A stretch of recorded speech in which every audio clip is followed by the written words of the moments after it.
Harding iniciou o relacionamento com a esposa de seu amigo antes de se tornar presidente, enquanto era senador dos Estados Unidos.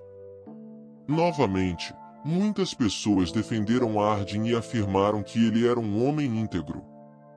No entanto, nos anos 1960, uma pilha de cartas de amor entre os dois foi descoberta.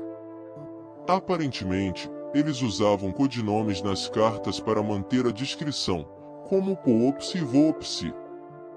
Em 1923, Harding nomeou amigos para posições poderosas, amigos que não eram os mais qualificados para o cargo, e também teve alguns casos amorosos que não eram exatamente sancionados pelo Estado.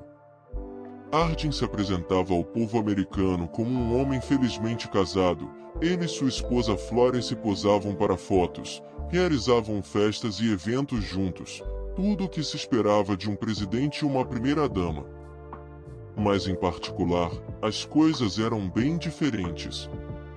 Nos anos após sua morte, histórias surgiram sobre dois casos extraconjugais. Um deles foi revelado talvez no que pode ter sido o primeiro livro a expor beijos e contar histórias, intitulado A Filha do Presidente. Foi escrito por uma mulher chamada Nan Brittain, que afirmava ter tido um caso com Harding pouco depois de se formar no ensino médio. No livro, ela alegava que Harding era o pai de sua filha, Elizabeth Anne. Os apoiadores políticos de Harding atacaram Brittain por escrever o livro, chamando de um ataque barato ao caráter do presidente.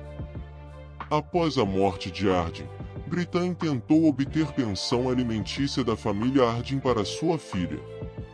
O caso foi parar no tribunal, onde Brittain foi atacada por ser oportunista e praticamente insultada ao ponto de se desestruturar e, eventualmente, perder o caso.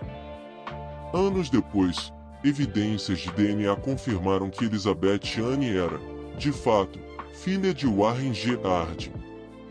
A outra amante era uma mulher chamada Carrie Phillips, esposa de um dos amigos íntimos de Harding, James Phillips. Harding iniciou o relacionamento com a esposa de seu amigo antes de se tornar presidente, enquanto era senador dos Estados Unidos. Novamente, muitas pessoas defenderam Harding e afirmaram que ele era um homem íntegro. No entanto, nos anos 1960, uma pilha de cartas de amor entre os dois foi descoberta. Aparentemente, eles usavam codinomes nas cartas para manter a discrição, como Poopsie e Voopsie. Esses casos extraconjugais podem ter afetado Harding. Em seu segundo ano de mandato, ele aparentemente sofria de depressão grave e ataques de ansiedade. Em uma ocasião, foi encontrado chorando incontrolavelmente no gramado da Casa Branca. Ser presidente é difícil, mas talvez seja ainda mais difícil ser presidente. Também lidar com dois casos extraconjugais faz parte do ser presidente, ser um bom ator, ter carisma e parecer bem diante de uma câmera. Isso é importante. E Ronald Reagan era bastante habilidoso nisso, afinal, ele era um ator profissional. Ele conheceu sua esposa, Nancy, sob circunstâncias estranhas.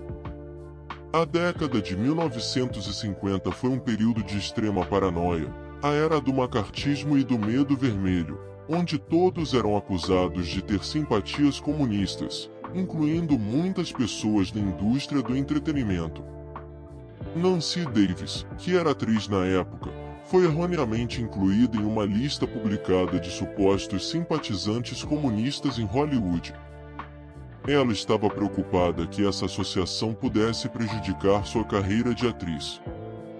Precisava limpar seu nome e buscou a ajuda de seus colegas. Acabou encontrando o presidente do Sindicato de Atores de Cinema, um cara chamado Ronald Reagan.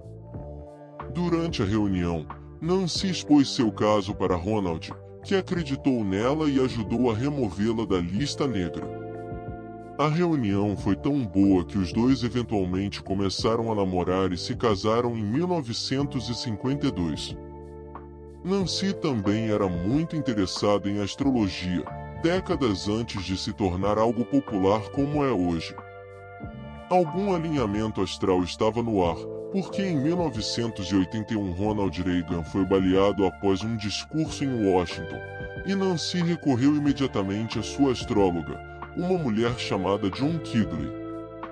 As consultas de Nancy com John Quigley após o incidente envolvendo seu marido incluíam discussões sobre a cirurgia do presidente e tratamentos médicos.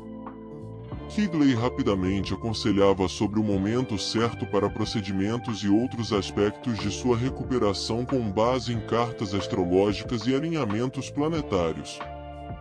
Ela até aconselhou quando Reagan deveria voltar à Casa Branca após sua hospitalização. O casamento de Nancy e Ronald durou 50 anos, um dos mais longos na história presidencial, onde os astros se alinharam. Obrigado por assistir. O que mais você gostaria de saber sobre os presidentes dos Estados Unidos? Deixe-nos saber nos comentários e não se esqueça de curtir e se inscrever para mais histórias curiosas.